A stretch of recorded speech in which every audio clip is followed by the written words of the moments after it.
시편 30편 1절로부터 12절까지의 말씀, 제가 가지고 있는 성경은 927쪽에 있습니다. 시편 30편 1절로부터 12절까지의 말씀을 우리 한 절씩 교독하시고 마지막 절은 함께 읽겠습니다. 주님께서 나를 수렁에서 건져주시고 내 원수가 나를 비웃지 못하게 해주셨으니 내가 주님을 우러러 찬양하렵니다. 내가 주님께 울부짖었더니 주님께서 나를 고쳐주셨습니다. 주님 스올에서 이 몸을 끌어올리셨고 무덤으로 내려간 사람들 가운데서 나를 회복시켜 주셨습니다. 주님을 믿는 사도들아 주님을 찬양하여라.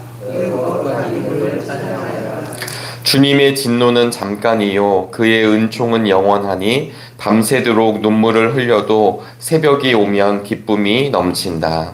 내가 편히 지낼 때에는 이제는 영원히 흔들리지 않겠지 하였더만 태산보다 더 든든하게 은총으로 나를 지켜주시던 주님께서 나를 외면하시자마자 나는 그만 두려움에 사로잡히고 말았습니다.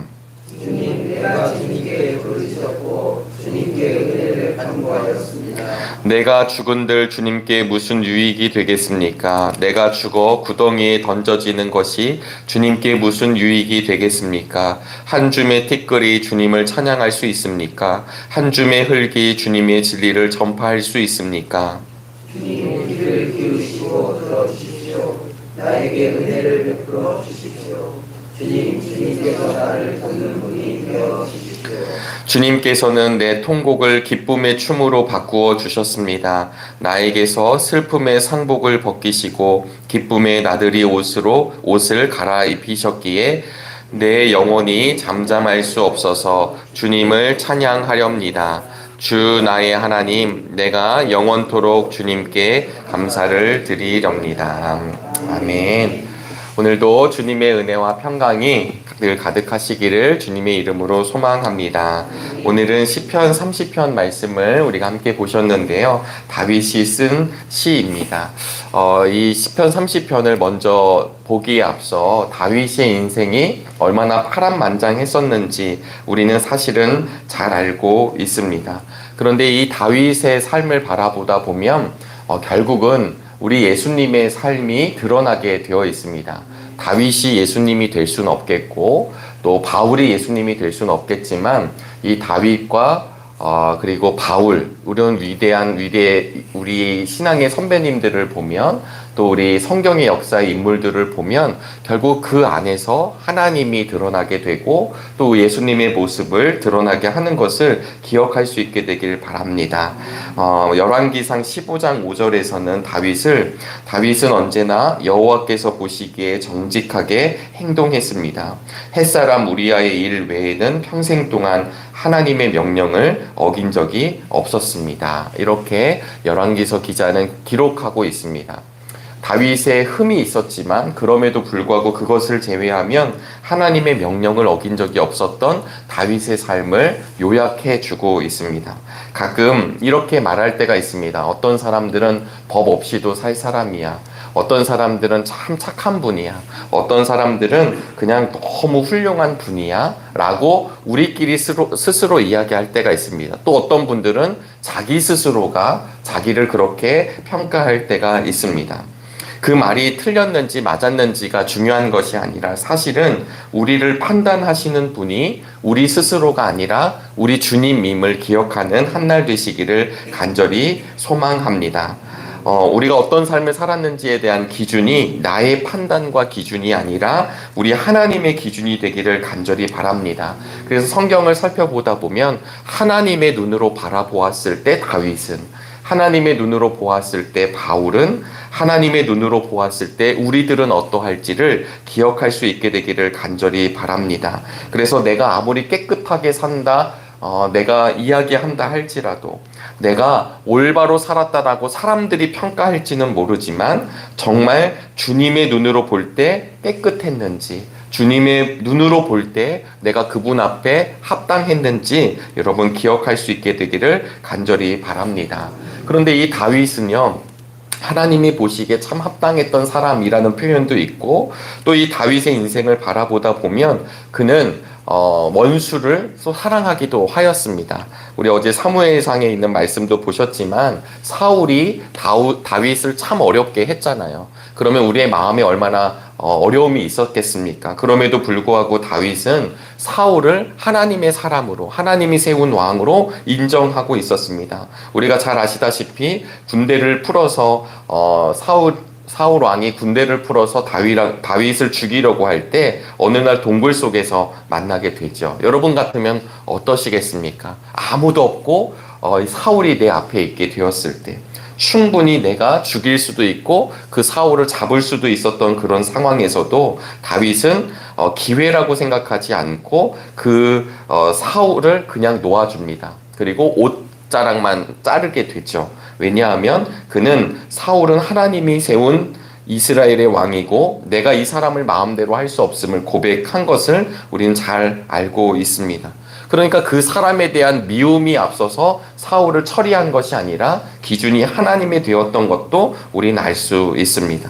여러분, 또 하나는 이 다윗이요, 고난이 참 많았습니다. 다윗이 인생 가운데 고난이 참 많았는데 이 고난 가운데 그가 참 어려웠겠지만, 그래서 우리가 보고 있는 이런 시편의 고백들이 줄줄 나오게 되었지만 사실은 이 고난을 통해서 그는 더욱더 하나님의 사람이 되어갔다는 것도 우리는 알고 있습니다.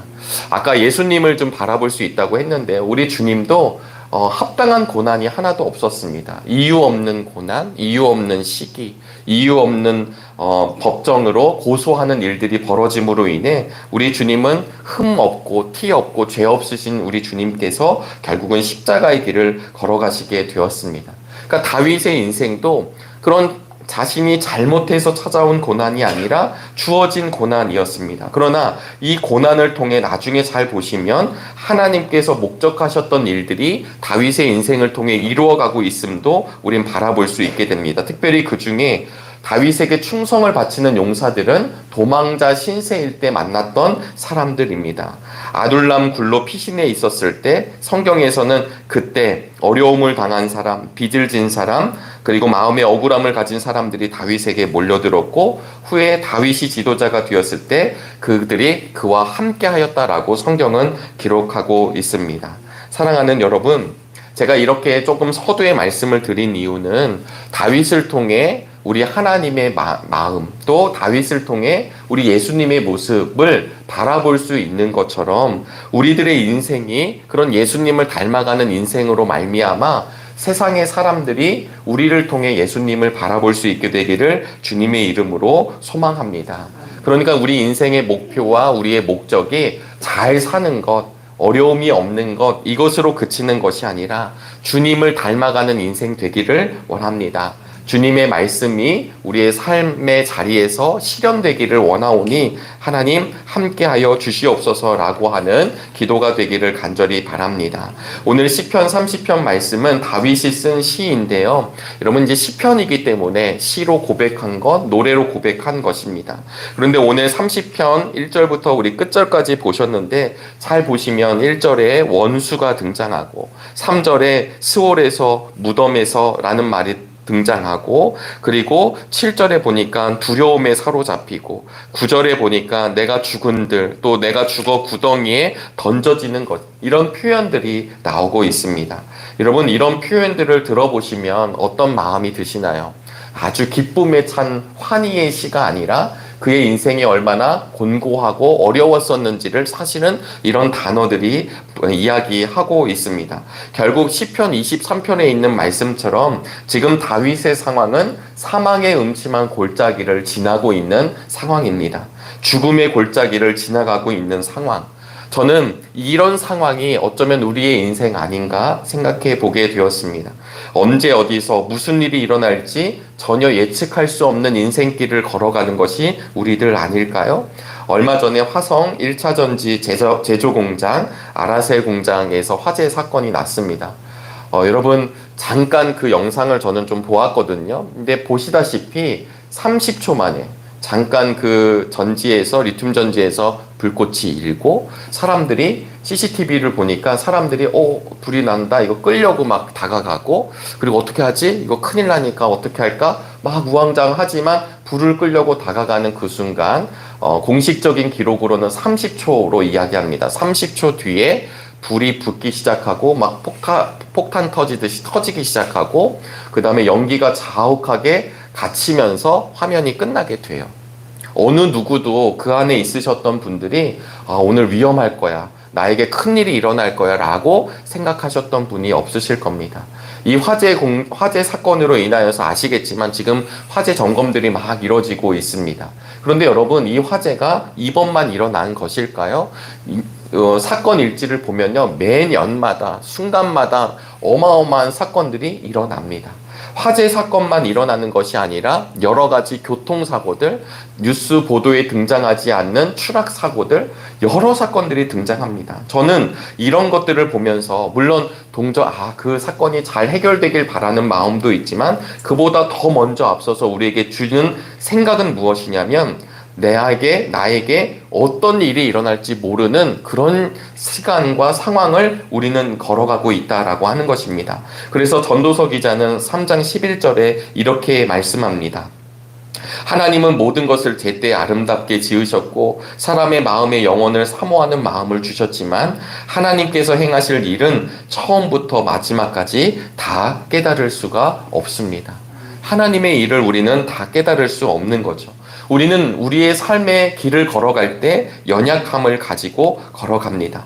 그러니까 오늘 시편 30편도 사실은 그 사망의 음침한 골짜기를 지나가는 다윗이 하나님께 고백하는 장면입니다. 그런데 여러분 11절에 유명한 말씀이죠. 우리 11절 말씀을 다시 한번 읽어보도록 하겠습니다. 시작. 주님께서는 내 통곡을 기쁨의 춤으로 바꾸어 주셨습니다. 나에게서 슬픔의 상복을 벗기시고 기쁨의 나들이 옷을 갈아입히셨기에 12절입니다. 내 영혼이 잠잠할 수 없어서 주님을 찬양하렵니다. 주 나의 하나님, 내가 영원토록 주님께 감사를 드리렵니다. 아멘. 여러분, 사망의 음침한 골짜기를 지나고 있는 다윗에게, 죽음의 골짜기를 지나고 있는 다윗에게 역전의 시간을 허락하신 하나님을 찬양하고 있습니다. 그래서 오늘 말씀의 제목처럼 잠잠할 수 없어서 우리 하나님을 찬양한다고 고백하고 있습니다. 저는 문자 그대로 우리의 삶이 이런 삶이 될 수 있기를 주님의 이름으로 소망합니다. 요즘 세상은 어떤 세상인가요? 슬픔의 옷을 입으면요, 계속해서 슬픔의 상복을 입고 살아가라고 이야기합니다. 너는 절대 거기로부터 헤어나올 수 없다. 너의 고통을 갖고 그냥 살아가라. 우리의 인생은 그렇게 살아갈 수밖에 없다는 것을 이야기하는 것을 듣게 됩니다. 좀처럼 역전되는 인생을 찾아보기가 어렵습니다. 그러나 우리에게는 그런 삶의 역전의 시간이 있습니다. 왜냐하면 하나님의 은혜가 우리에게 있기 때문입니다. 그래서 우리 하나님의 은총이 우리의 슬픔을 기쁨으로 바꾸어 주시고 죽음의 골짜기를 걷던 사람들을 그 골짜기에서 벗어날 기회, 하나님의 자녀가 되는 은혜를 하나님께서 우리에게 허락해 주시는 것입니다. 5절 말씀을 잠깐 보실까요? 5절입니다. 주님의 진노는 잠깐이요 그의 은총은 영원하니 밤새도록 눈물을 흘려도 새벽이 오면 기쁨이 넘친다. 아멘. 여러분, 지금 이 상황을 대비하고 있습니다. 다윗이 이 상황을 고백하고 있습니다.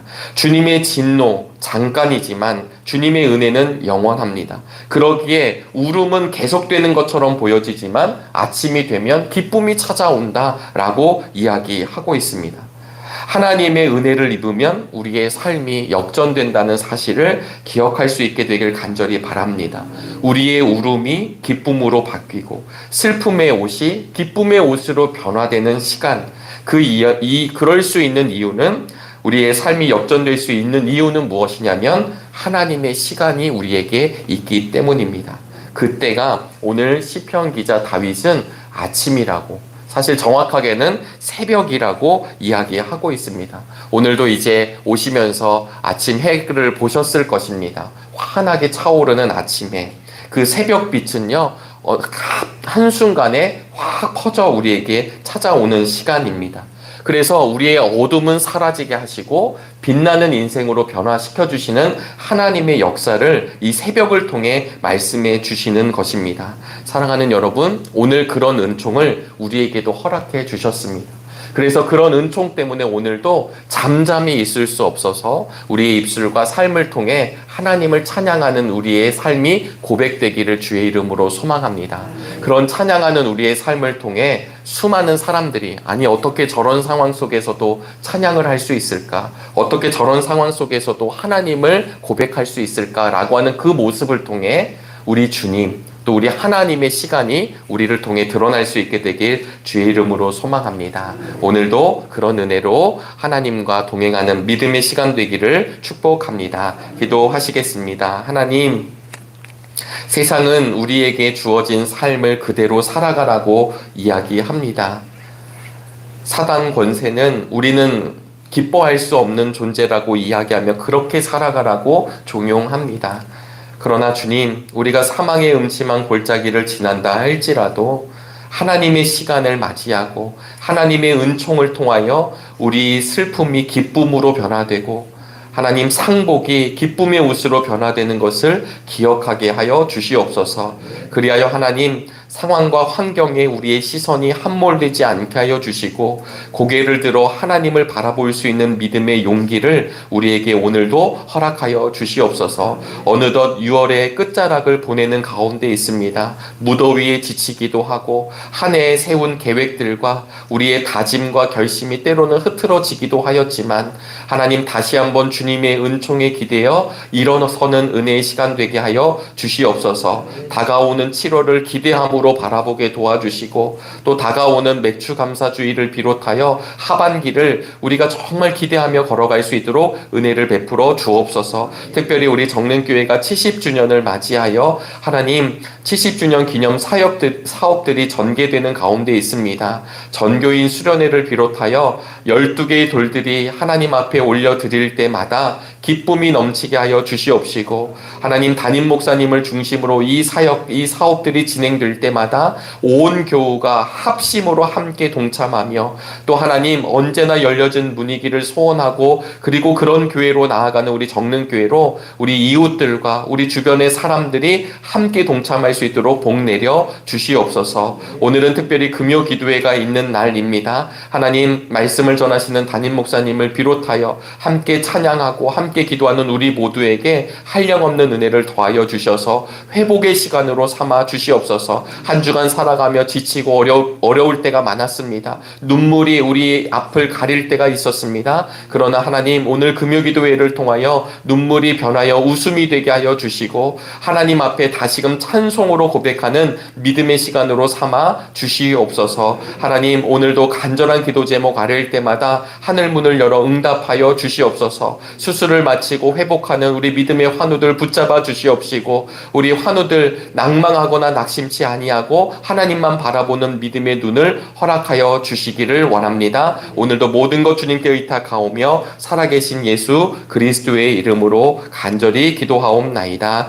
아멘. 하늘에 계신 우리 아버지여 이름이 거룩히 여김을 받으시오며 나라가 임하시오며 뜻이 하늘에서 이루어진 것 같이 땅에서도 이루어지다. 오늘 우리에게 일용할 양식을 주시옵고 우리가 우리에게 죄 지은 자를 사하여 준 것 같이 우리의 죄를 사하여 주시옵고 우리를 시험에 들게 하지 마시옵고 다만 악에서 구하시옵소서. 나라와 권세와 영광이 아버지께 영원히 있사옵나이다. 아멘.